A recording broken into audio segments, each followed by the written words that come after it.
Assalamualaikum warahmatullahi wabarakatuh. Alhamdulillah wassalatu wassalamu ala Rasulillah wa ala alihi wa sahbihi ajma'in, amma ba'd. Pada kesempatan video ini kita akan jelaskan bagaimana cara berbakti kepada kedua orang tua setelah orang tua kita meninggal, agar posisi kita betul-betul bisa menjadi anak soleh yang ditinggalkan oleh orang tua kita. Paling tidak ada 11 hal yang kita bisa sebutkan cara berbakti kepada orang tua setelah orang tua kita meninggal.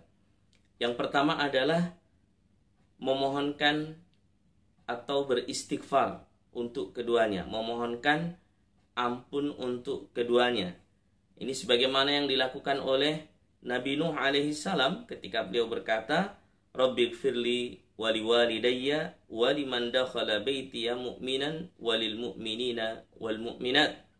Ya Allah, ampunilah aku dan kedua orang tuaku dan siapa saja yang masuki rumah ini dalam keadaan beriman dari orang-orang mukmin laki-laki dan orang mukmin perempuan. Ya, ini yang pertama. Di mana dalam hadis yang diriwayatkan oleh Abu Hurairah radhiyallahu anhu bahwasanya Nabi Shallallahu alaihi wasallam bersabda, turfa'u lil mayyit ba'da mautihi darajatahu. Ya, seorang yang meninggal diangkat derajatnya oleh Allah Subhanahu wa taala, kemudian dia mengatakan, ay Rabb, ya Allah, ayyu syai'in hadhihi, ya apa yang engkau berikan ini kepadaku? Fayuqal, maka dikatakan kepadanya, waladuka istaghfaralaka, ya anakmu telah mendoakanmu. Nah, ini jadi bermanfaat. Memohonkan ampun. Kemudian mendoakan secara khusus ya untuk kebaikan-kebaikan di akhirat bagi orang tua kita. Tentu dalam ayat disebutkan waqur rabbirhamhuma kama rabbayani shaghira. Ya Allah, ampunilah, sayangilah keduanya sebagaimana engkau telah sebagaimana mereka telah mendidikku sewaktu kecil.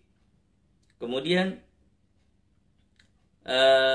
menyelesaikan hutang-hutangnya, ya jika ada hutangnya. Rasulullah sallallahu alaihi wasallam ya bersabda dari sahabat yang mulia Abu Hurairah, ya nafsul mu'min mu'allakun bidainihi, ya bahwa seorang mukmin itu tergadai atau tergadai dengan hutangnya hatta yuqda anhu, sampai diselesaikan hutangnya. Hadis yang diriwayatkan oleh Imam Tirmidzi dan Ibnu Majah. Kemudian yang keempat adalah melaksanakan nazar-nazarnya. Misalnya orang tua kita punya nazar untuk puasa, untuk haji atau umroh, atau hal-hal yang sifatnya baik atau mubah yang tidak bertentangan syariat kepada syariat, ya maka itu dilaksanakan. Yang kelima adalah membayar kafarat, ya. Misalnya orang tua kita bersumpah kemudian melanggar sumpah itu, maka anak keturunannya berhak membayar kafarah. Kemudian melaksanakan wasiatnya, ya. Jadi ketika orang tua punya wasiat, selama wasiat itu tidak bertentangan dengan syariat, dia masuk dalam kategori yang mubah atau yang sifatnya ibadah sunnah, ya, yang tidak, atau hal-hal yang tidak bertentangan pada syariat, maka dilaksanakan, ya, ketika orang tua kita memiliki wasiat.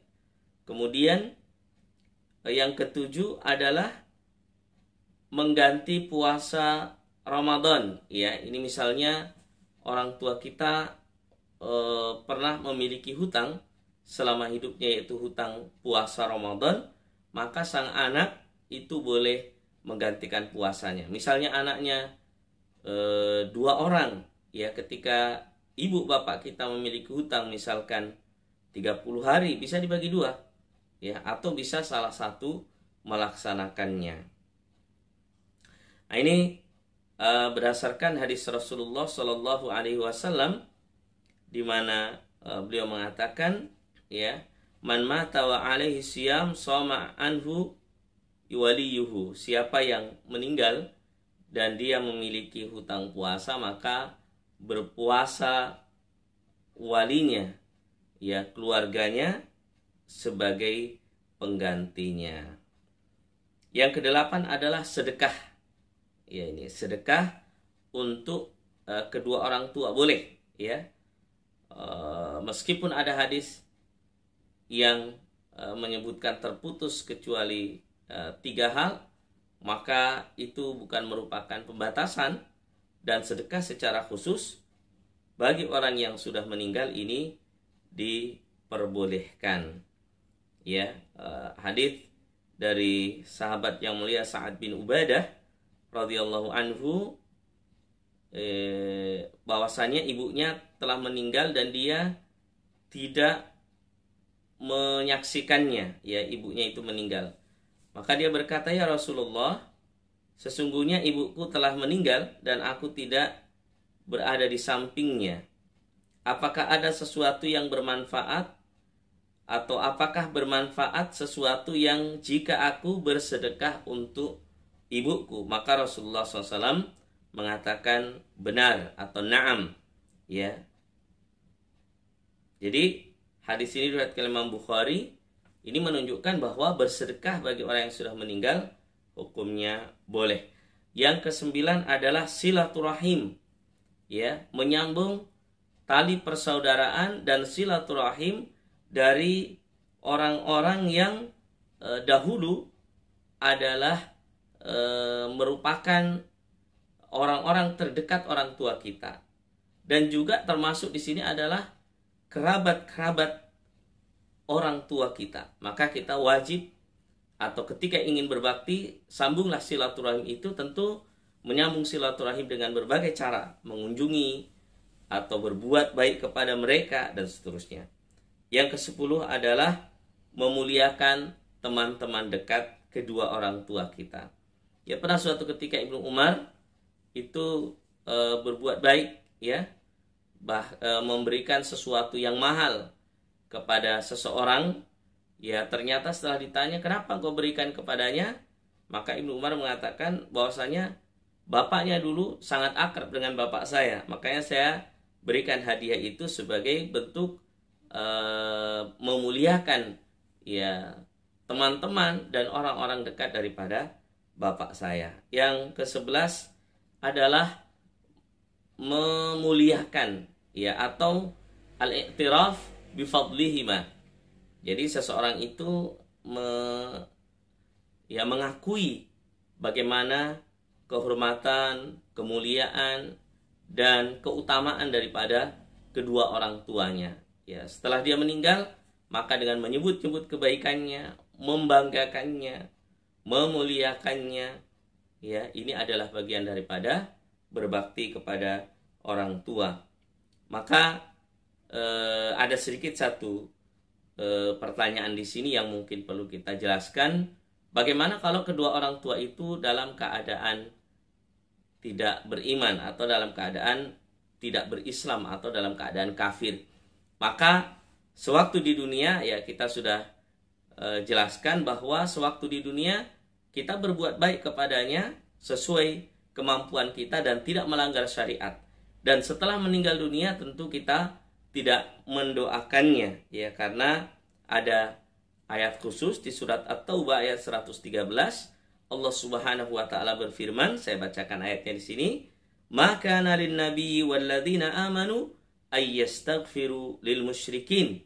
Ya, tidak pantas bagi nabi dan orang-orang yang beriman untuk memohonkan ampun kepada orang-orang musyrik, walau kanu uli kurba, meskipun orang-orang yang memiliki kedekatan kekerabatan, mimba di mata bayyana lahum, setelah jelas kepada mereka, annahum ashabul jahim, bahwa mereka adalah penduduk neraka. Artinya ketika tidak beriman, tidak berislam, itu sudah jelas bahwasannya mereka tidak akan diterima amalnya.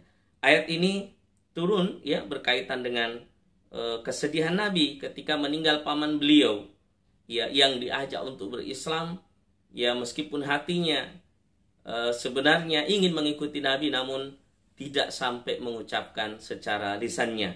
Maka dari itu turun ayat ini untuk mengingatkan Nabi, meskipun mereka telah berbuat baik dan membela Islam, namun karena belum berislam, maka kebaikan-kebaikannya itu diberikan di dunia, dan tentu di akhirat tidak mendapatkan kebaikan itu dan tidak bisa dimohon ampunkan. Barakallahu fikum. Wassalamualaikum warahmatullahi wabarakatuh.